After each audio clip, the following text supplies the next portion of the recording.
Are you looking for how to fix app installed but not showing on Android phone? Fit Samsung Galaxy phone. In this video, I show you how to fix app installed but not showing Android phone. You can see that Google Chrome is not showing on my phone, but Google Chrome installed in my phone.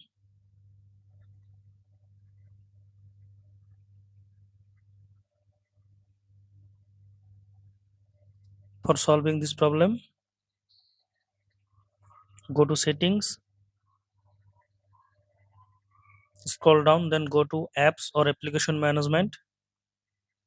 Click on apps.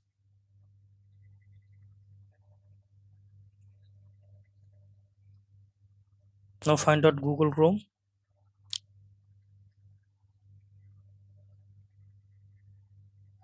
Click on Google Chrome. Click on enable.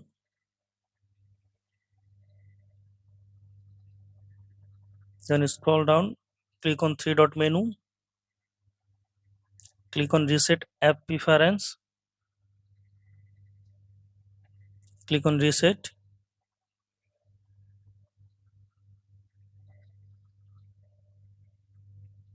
Now scroll down and go to home screen.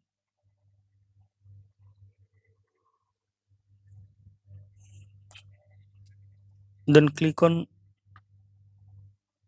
add new app to home screen. Now you can see that Google Chrome is showing on my phone. Now I hope that this method fix app install but not showing on Android phone. Thanks for watching. Don't forget to subscribe.